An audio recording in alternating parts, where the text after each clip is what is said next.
John Paul DeJoria é um grande exemplo do poder do empreendedorismo. O empresário literalmente deixou uma vida de sem-teto para se tornar bilionário. Tudo começou com uma ideia relativamente simples, coragem e persistência. John Paul Jones DeJoria nasceu em 13 de abril de 1944 em Los Angeles, Califórnia, nos Estados Unidos. Filho de imigrantes, sua mãe era grega e seu pai italiano, e ambos foram para os Estados Unidos em busca de uma vida melhor. Porém, o casal não permaneceu junto por muito tempo, e a separação dos dois culminou no abandono de John por parte de seu pai quando ele tinha apenas 2 anos. Devido à ausência do pai, sua mãe teve de se desdobrar para garantir a subsistência dos dois. Ainda assim, desde a infância, John Paul ajudou a mãe a conseguir dinheiro para manter o lar da família. Ele conta que aos 7 anos vendia vasos de flores. Aos 9, cartões de Natal, flores, doces, entregava jornais e tudo mais que pudesse gerar um dinheiro extra.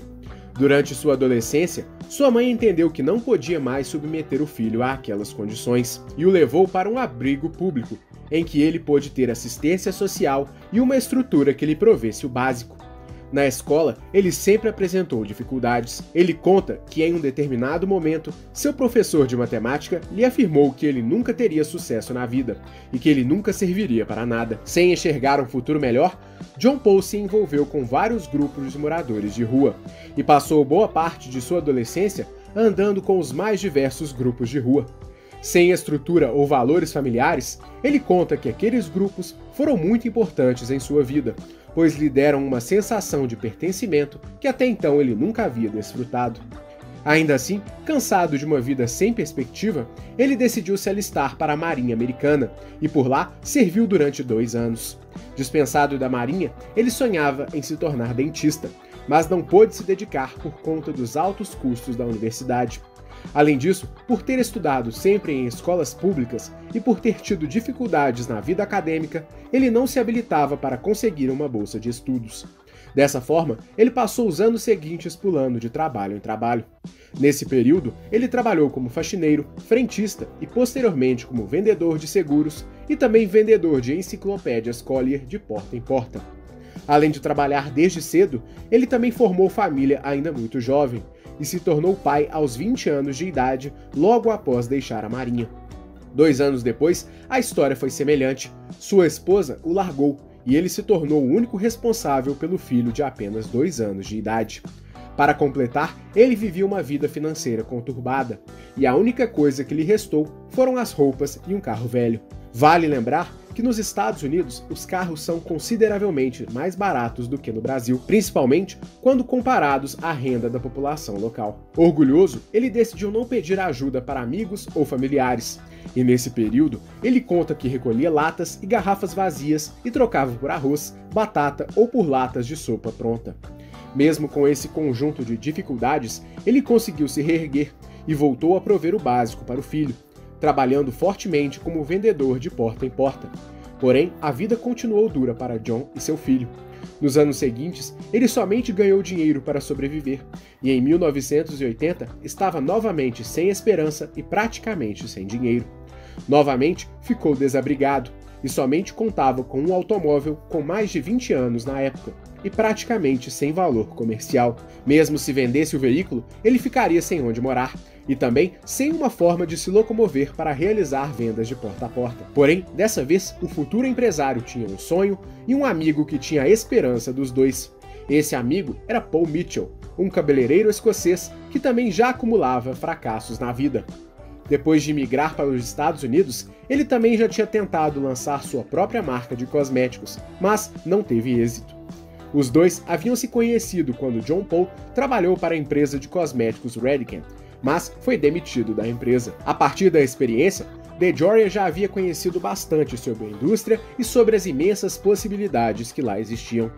Ainda assim, da união dos dois, surgiu a ideia de criar um shampoo para os cabelos femininos a partir de uma fórmula desenvolvida por Mitchell. O produto era inovador e continha uma mistura que até então era exclusiva dele.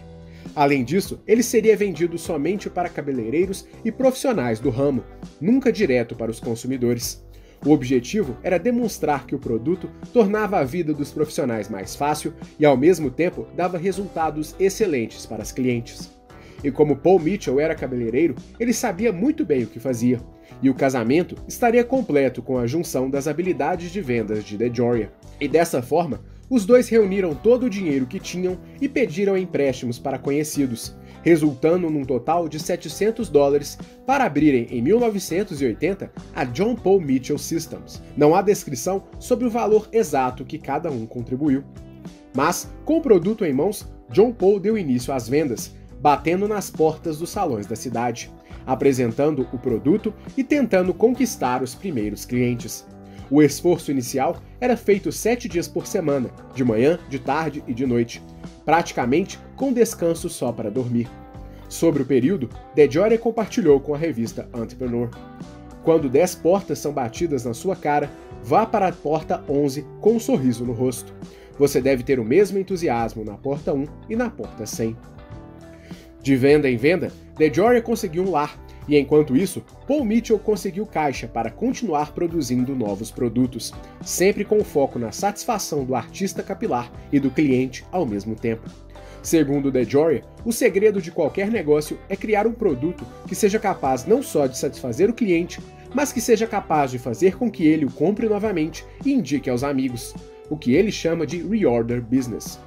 Com esse mantra, os produtos da empresa imediatamente se tornaram os preferidos dos salões locais e virou motivo de conversa entre os cabeleireiros. Todos eles queriam usar os produtos da marca. E desde aquela época, a empresa criou uma política que décadas depois seria revelada ao público. John Paul Mitchell só vende para profissionais.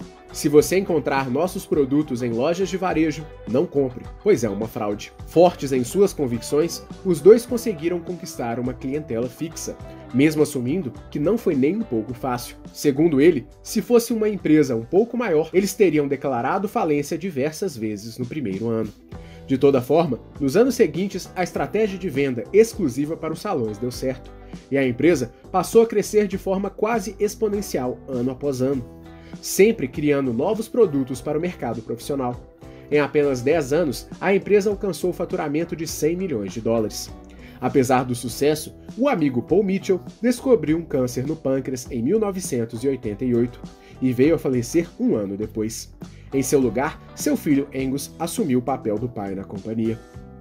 Em homenagem ao amigo, John Paul criou uma escola de treinamento para cabeleireiros, a Paul Mitchell Schools, que conta hoje com mais de 100 unidades nos Estados Unidos. Na mesma época, o empresário também criou outra empresa, a Tequila Patron, uma empresa de destilados que hoje é uma das maiores empresas do ramo em todo o mundo. O carro-chefe da companhia são as tequilas produzidas em uma fazenda ambientalmente sustentável no México. Além da destilaria, ele se tornou sócio da empresa e casa de shows House of Blues. Atualmente, a John Paul Mitchell Systems vende mais de $1 bilhão em produtos de beleza em todo o mundo, ano a ano, atendendo mais de 150 mil salões. Já a Patron Tequila foi vendida para Bacardi em 2015 e vende mais de 2 milhões de caixas por ano. Além dessas empreitadas, o empreendedor também está envolvido em negócios com a Harley-Davidson e companhias de petróleo, diamantes, tecnologia de comunicação, navegação, entre outros. Por conta de todas essas iniciativas, a sua fortuna hoje é avaliada em $3,1 bilhões, segundo a revista Forbes, o que faz com que ele literalmente tenha deixado de ser sem teto e se tornado um bilionário. Ele também se tornou uma personalidade pública e já participou de alguns filmes e é figura eventual no reality show Shark Tank, em que ele investe em algumas pequenas empresas do programa. Ele também é a estrela do documentário Good Fortune, que mostra as diversas ações filantrópicas que ele e sua esposa realizam em todo o mundo. Conhecido como um grande filantropo, DeJoria já fez diversas doações para causas em todo o mundo e firmou ao lado de Bill Gates e Warren Buffett uma promessa de doação da maior parte de sua fortuna para a caridade após sua morte. Segundo ele, não há sucesso se o retorno não for compartilhado com o mundo. Por conta disso, John Paul DeJoria possui uma das histórias mais incríveis entre os empreendedores mundiais, e sua trajetória é mais uma história de sucesso que merece ser contada.